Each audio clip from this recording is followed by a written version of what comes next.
না, বরং পুত্ররা এই দেশের জন্য কাজ করে না খেয়ে থাকে, তাও দেশের জন্য ওরা কাজ করে, ওরা দেশের জন্য জীবন দিতেছে।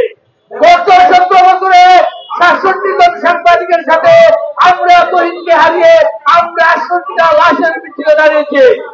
আমরা সরকারের কাছে উদাত্ত আহ্বান জানাতে চাই, এই সংগঠনের আজকে এই মানববন্ধনের মাধ্যমে অতি দ্রুত সাগর রুমে হত্যাকাণ্ড সহ সকল সাংবাদিক হত্যাকাণ্ডের বিচার দ্রুত ট্রাইব্যুনালের মাধ্যমে করতে হবে।